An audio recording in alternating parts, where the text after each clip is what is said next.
All right, ready to dive deep. Today, we're taking a closer look at Lynn Liechty's Delta Rise, this romantic suspense novel. It's the third book in L.A. Liechty's Winters series, and this one, let me tell you, this one is a wild ride. And wow, it looks like everyone's talking about this one. I mean, look at this stack of articles and reviews, international intrigue, shadowy figures, all that good stuff. Right. Now, I know you might be thinking, like, is this just another military romance? But trust me, it hints at something way, way deeper. Yeah, it's really intriguing how this book like blends genres. You know, one minute you're on the edge of your seat with the action, and then the next you might find yourself like tearing up a little. It's definitely more than just camo and kisses. Oh, yeah. Ever get that feeling when a story just grabs you right from the start? Well, that's what happened to me with Delta Rise. It's got action, romance, a bit of mystery really kept me guessing, and a whole lot of destiny, maybe even a little cosmic matchmaking. Oh, absolutely. Liechty has this incredible way of weaving together exotic locales, heart-pounding missions, and these really profound themes like love, loyalty, and how the past always seems to find us no matter how far we run. Let's talk about Lynn Liechty herself. Yeah. Her background kind of blew me away when I was reading through everything. It's pretty impressive, right?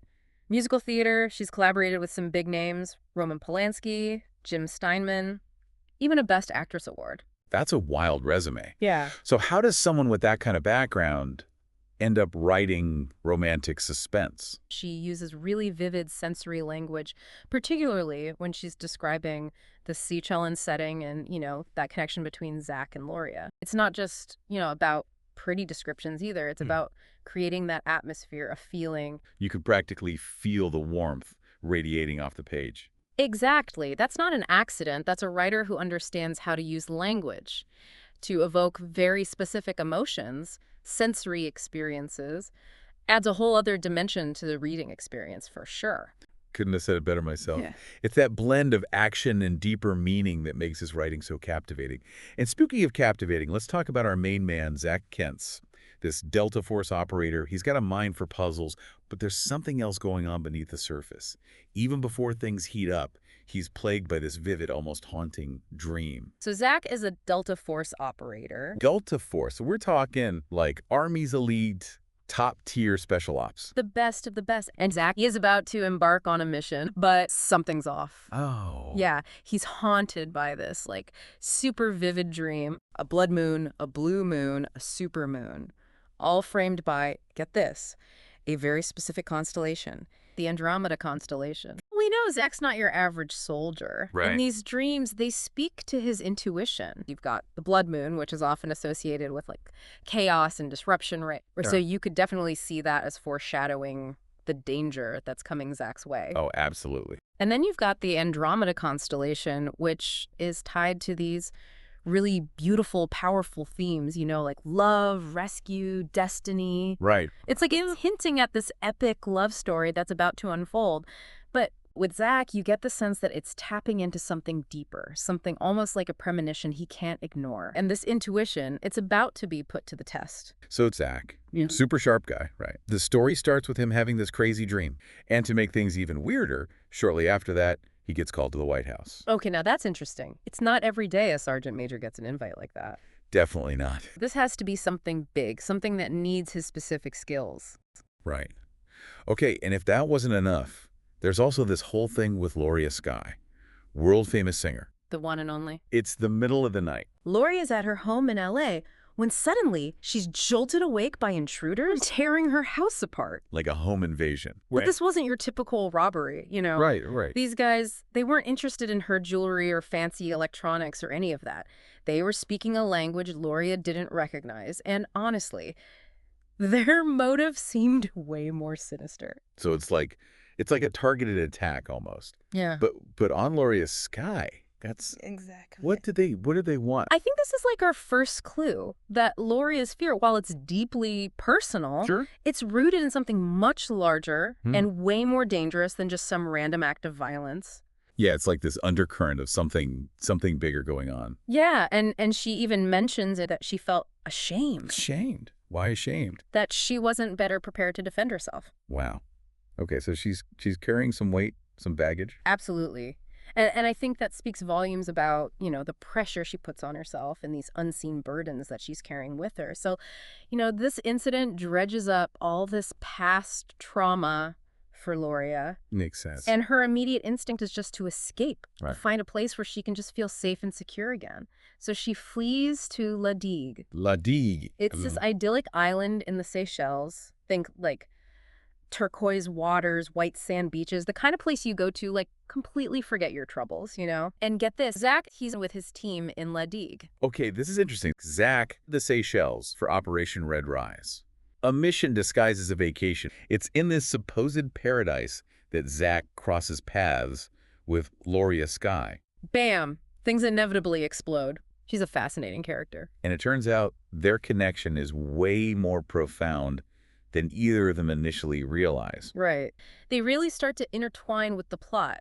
The author isn't just throwing these two characters together randomly. There's a bigger plan at play here, isn't there? Definitely. They're meeting as part of this intricate web of events. And the reader gradually starts to untangle those threads as the story progresses. That's what makes it so captivating, You're piecing it all together alongside Zach. Exactly.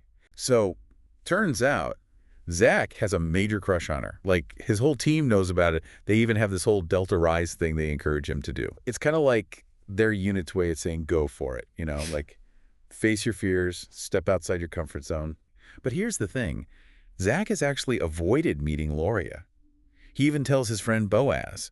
Something in him was telling him his world would permanently change in that moment, and perhaps he wasn't ready for that change yet. And when he sees her, it's like his whole premonition comes true. It's like this powerful feeling he always associated with her just clicks. And that's just the beginning, right? Oh, this is just the tip of the iceberg. Right. And that's when things get really crazy. We find out some pretty shocking stuff about Loria's past. She was actually adopted by the founder of Delta Force, no less, Rick Skyvon. And he played a significant role in both of their lives, although in very different ways, of course. This is like a tangled web of relationships, except knowing what we know now, this web is woven with like secrets and danger and who knows what else.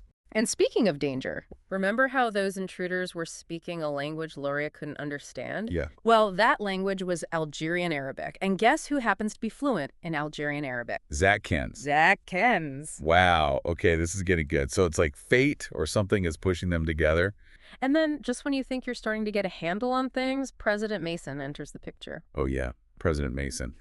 He adds a whole other layer of intrigue to the story, doesn't he? He really does. Suddenly, we're not just dealing with a potential love story and a rescue mission. Zach, he gets pulled into a side mission, you could say. It's a side mission. From who? From the president himself. Right. We're talking high-level politics, national security. The stakes get raised considerably. And the author, she weaves those elements together so masterfully. It shows how those personal connections, they can intersect with these huge global events in ways you'd never expect. Exactly. It's like she's holding up a mirror to the real world, showing us how even the most private struggles can be influenced by forces far beyond our control. It's all connected. Exactly. What happens next? Just when you think their connection might be the key to unraveling this tangled web, another layer gets added to the mix. Rick Skyvon. Turns out he had his own reasons for being so cautious about Loria's safety. Wait, what are you saying? What were they so afraid of? And this is where things take a turn, a really sharp turn. We're talking like plunging headfirst into a high-stakes international crisis kind of turn. How do we go from a moonlit rendezvous to DEFCON 1? Vocal up. Because just as Loria and Zach are, starting to like maybe explore their connection a little bit, things escalate pretty quickly from there.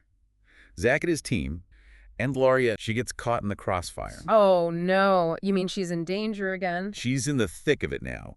We're talking a daring escape in the dead of night, a desperate race against time on a yacht, and a storm. I mean, a raging storm, like something out of a movie. And just when you think the story can't get any more, intense, the team finally reach a safe house. Thank goodness. On Dennis Island. Okay. But the danger, it's far from over. Not by a long shot. They realize they're being pursued by Saif, Tuahari's right-hand man. Oh, great. So not just any pursuer. No, not just any pursuer. And during this whole tense standoff, a piece of information surfaces. The Tamanrasset massacre. Oh, wow. Yeah, this horrific event. Yeah. It was orchestrated by this Algerian Islamic extremist group and their leader, Abu Tuahari. And it involved, well, the murder of all these innocent people, including this American nurse. Catherine Thompson. And one of those seemingly insignificant details that takes on a whole new meaning as the story unfolds is President Mason's history with Tamanrasset. Right, the place where Lauria's mother was captured. Exactly. We learned that Mason was stationed there years earlier, and it initially seems like just a random bit of backstory. But then, It's like that aha moment. yeah, You know, things are about to get really interesting. precisely, the pieces start falling into place. It's no longer just about justice, is it? No, it becomes personal. It adds this whole other layer of motivation. So here we have Zach caught in this web of secrets, lies, personal stakes. And this is where I think Delta Rise really starts to subvert expectations. You got it. We're led to believe one thing about Laria's parentage, and then, bam, the truth unfolds in these layers, each one more surprising than the last. And of course, Zach, with his sharp instincts and years of experience, he's the one who starts to see through the deception. The author gives you just enough information to stay one step ahead, but then she throws in these curveballs that make you question absolutely everything you thought you knew. It's brilliant. You're analyzing clues, you're noticing inconsistencies, you're constantly second-guessing yourself. It's a real mental workout. And just when you think the story can't get any more, intense, Zach, he's dealing with all this newfound knowledge about Loria, right? These growing feelings that he has for her. On the one hand, he's a soldier. He's trained to compartmentalize, to focus on the mission above all else. But he's also a man. And he's falling for this woman who's caught in the center of this web. And then there's President Mason. Oh, yeah, we haven't heard the last from him. He's brought into the loop. And let's just say he's not happy. Not one bit. Yeah, I bet. This isn't just another crisis. This has the potential to blow up. We're talking international incident, political nightmare, the works. Okay, so the pressure's on, and everyone's on edge. What happens next? Just when you think things can't get any more complicated, a message arrives that just throws everything into chaos. A video message? A video message. From who? Quahari, of course. And let's just say it's not what anyone was expecting. Okay, what does he say? This isn't just some rambling threat, okay? This is a calculated move, the kind that takes this whole thing to a whole other level. What do you mean? He reveals he's taken even more hostages. Yeah. This time, it's everyone from those luxury hotels on Liechty. Oh, yeah. And he wants his property returned in exchange for their lives. And by property, we all know he means Loria. He's really upping the ante. And to make matters worse, he also threatens to launch a devastating attack on U.S. soil if his demands aren't met. The stakes just shot through the roof. It's not just a mission anymore, it's personal. Exactly. And just when you think things can't get any more complicated, guess what? What now? Loria, against Zach's direct orders, joins the mission. Oh no, she didn't. Talk about upping the stakes. Right. Zach is furious, like Yeah. beyond furious. He even kind of loses it with one of his superiors. It's intense. He goes straight to Wagner and demands to know how B Squad could have been compromised like that. Wagner, he buckled under pressure. They went behind everyone's back. Wagner authorized Barrett's plan. The plan to use Loria as bait? The one and only. They were so convinced that this was the only way to take Quahari down, to end his reign of terror once and for all, that they were willing to risk Loria's life to do it. And Zach? He's furious. I mean, you can't blame him, right? Not at all. Just shows how much he cares about her, right? How protective he is. Totally. It becomes this whole race against time to find Quahari and make sure Loria is safe. So what happens next? Do they go after Quahari? Oh, yeah. Things are about to get real. Huh. The assault on Quahari's compound is like next level. We're talking 8-10 war dogs, stealth bombers, the whole 9 yards. Wow, they pulled out all the stops? No kidding. They even had these Belgian Malinois, those military dogs, breaching walls and everything. It's crazy. Sounds intense. It is. And there's this one part with Duke, this German Shepherd. He ends up playing a crucial role in finding Loria. It's like every detail, the tech, the training, the dogs, it all comes together in this incredible display of like military precision. It's amazing how it all comes together, right? Like a perfectly executed plan. Right. And amidst all the chaos, there's this moment with Boaz, Zach's closest friend in the squad. He actually disobeys a direct order because he refuses to leave Zach's side. Wow, that's true loyalty right there. Putting your life on the line for your friend. It's pretty powerful stuff. The mission is a success. So what happens to Loria? She starts her life anew with Zach by her side, free from the shadows of her past.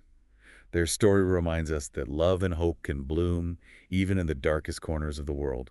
And you know what I find really interesting about this whole story? What's that? It's how much intuition plays a role. And that's one of the things I love about this story. It operates on so many different levels. You've got the action, the suspense, but then you have these deeper, almost mythical elements at play. It makes you question things like fate, free will, the power of love. It's a story that stays with you, makes you think about your own life, your own choices, those people you hold close. I have to say, this book, Delta Rise, has given us a lot to think about. It has. So for our listeners, if you're looking for your next book obsession, something that will keep you up late turning the pages and then make you think about it long after you've finished reading, we highly recommend checking out Delta Rise. Absolutely. One of my favorites.